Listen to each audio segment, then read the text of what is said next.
آج کل ایک بیماری بڑی عام ہے. بیماریوں کی اقسام ہوتی ہیں نا. کچھ لوگ کہتے تھے شوگر عام ہے، کچھ کا کہنا ہے کہ نہیں.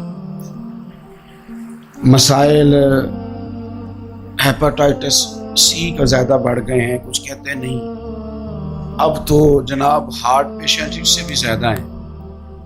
لیکن اگر تھوڑا سا اور گہرائی میں جایا جائے تو میری ذاتی رائے یہ ہے کہ ڈپریشن کے مریض زیادہ ہیں، ٹینشن کے مریض زیادہ ہیں. لڑتے تڑپتے تش ہوتے تلخ باتیں کرتے، اور کبھی کبھی یوں محسوس ہوتا ہے کہ ایک دوسرے کو بعض لوگ معاذ اللہ کاٹ کھائیں گے.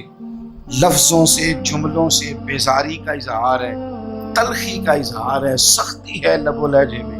میرے اعلیٰ حضرت فاضل بریلوی رحمت اللہ علیہ ملفوظات شریف میں ایک وظیفہ بتاتے ہیں. فرماتے ہیں تو ایک دفعہ پڑھ لا حول ولا قوت الا باللہ العلی العظیم. ایک دفعہ پڑھ.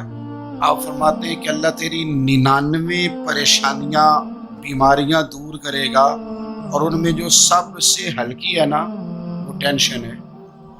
تیری 99 پریشانیاں بیماریاں تکلیفیں دور کرے گا، اور ان میں سے جو سب سے ہلکی بیماری دور ہوگی نا وہ ٹینشن کی بیماری ہے.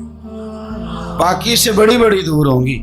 تو 99 بیماریوں کا علاج ایک دفعہ آپ نے کہنا لا حول ولا قوت الا باللہ العلی العظیم. 99 گولی کھانے کو جو بندہ تیار ہوتا ہے اور انجیکشن لینے کو جو تیار ہوتا ہے، تو وہ لاہور شریف پڑھنے کو تیار کیوں نہیں ہوتا؟ وظائف پر، عبادات پر، اذکار پر توجہ کر.